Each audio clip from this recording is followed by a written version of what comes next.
Our great creator God has given animals all the characteristics that they need to get their food.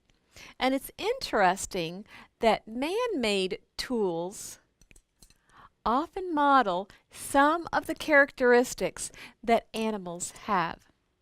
Today, you are going to do an activity where you're going to be using tools that work very much the same way as a bird's beak does. I have some foods here that you are going to try to get with your tools. Let me show you what I have. Now, I've got some raisins in some water. I've got some candy worms in my oatmeal. Several candy worms that are hidden in my oatmeal. And I've got some peanuts. And I've got some rice on a piece of bark. Now, each of these foods represents a food that birds might eat. It's not necessarily the food that a bird would eat, but it represents something that a bird would eat. First, this water that has raisins in it. What kind of food do you think the raisins would represent? Maybe insects. Sometimes an insect looks like a raisin, or a raisin looks like an insect. Maybe insects, or maybe some very small fish, or even very small animals in the water. What about this oatmeal with the worms in it? What kind of food do you think that the worms, these candy worms, represent? Of course, they represent worms that a bird might look for in the ground. And I have a pan with some peanuts in it. What do you think the peanuts might represent? Maybe some nuts and some seeds that could be found in the woods and other places. And what about my piece of bark with rice on it? What kind of food do you think this might represent? Maybe very small insects in the tree, or insects between rocks, or even in other hard places to reach. So these are the types of materials that you are going to be moving with the tools.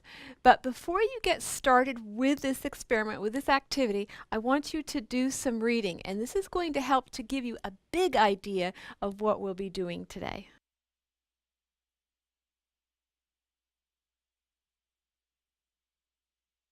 Now, it's important to learn to communicate what you're finding and learning as you do your science activities and experiments. And communicating just means that you are talking and sharing with other people, and you're going to do that first by writing some things down, what you're finding out. First of all, what types of information do you need to communicate today in today's activity? You're going to communicate, or let's say write down so someone else can read it and learn about it. You're going to communicate how much food was collected with each tool. So look at your activity manual page, and you see we've got our purpose here, and we have listed the materials that you're going to need in your procedure. That's what you're going to do.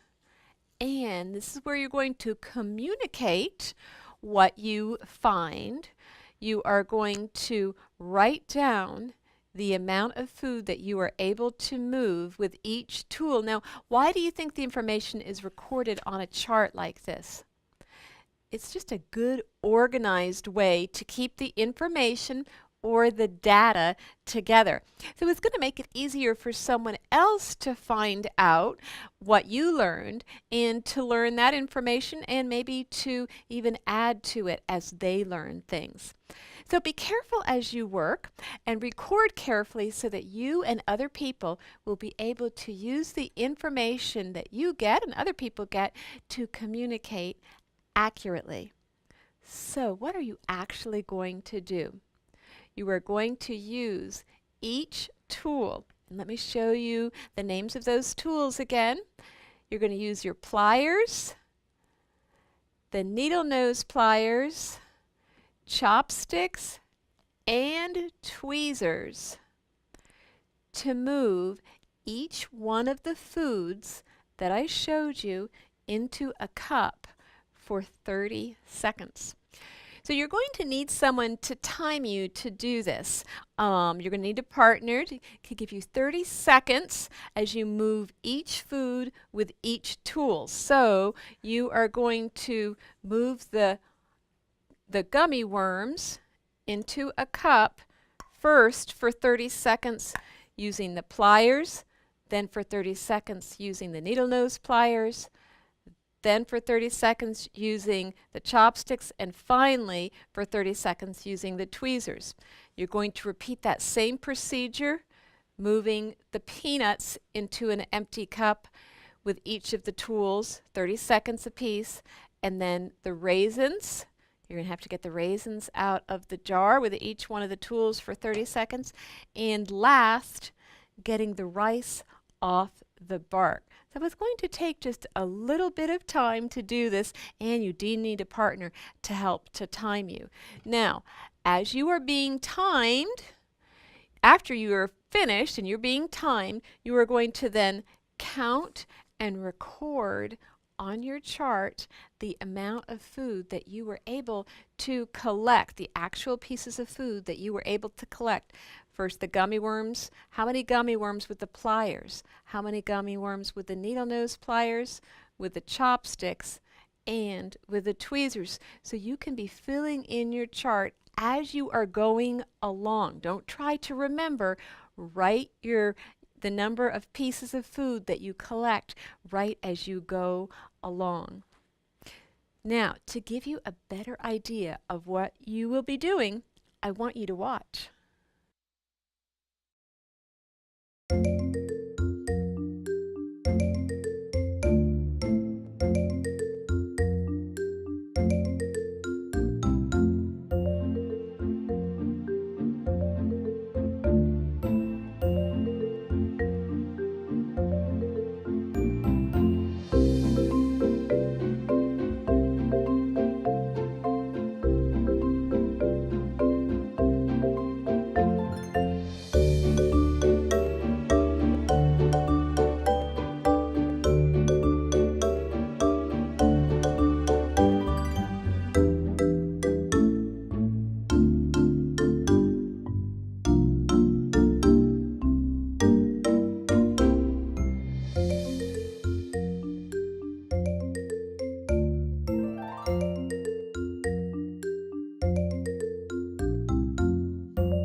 going to look at your activity manual, page 11 again, and you're going to be completing this chart as you work, and there are some questions for you to answer as you conclude your work. Which food was your tool able to gather the most of? Which was the best tool to gather for each food? And you are going to use what to remember the answer to that? Right, you're going to use the information on your chart. And I also want you to turn the page over. We're going to look at this page together and start it together. There are some little pictures of different kinds of birds and beaks, and we're going to read a few of these and decide which tool would work best or work the most like that bird's beak. For example, this first one says, a heron uses its beak to grasp fish in the water. It looks like that, and if it grasps fish in the water, which tool of the tools that we've been discussing would that beak be like? Well, maybe the needle nose pliers. Or what else could help grasp? Maybe the chopsticks.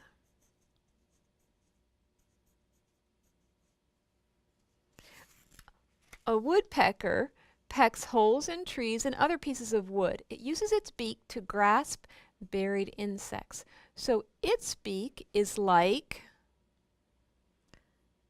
I think it could also work like the needle nose pliers, and also maybe tweezers. Let's do one more together. The cardinal uses its beak to crack seeds. So its beak would be like what? Pliers. Have you ever cracked a nut with a pair of pliers? I've cracked lots of nuts with pairs of pliers. Now this is just for fun, but I want you to complete this as well. Complete the last 3 blanks on that page. So you're going to do the activity. You're going to complete this activity manual page and the front one as well. And I hope you enjoy finding out which tool works best.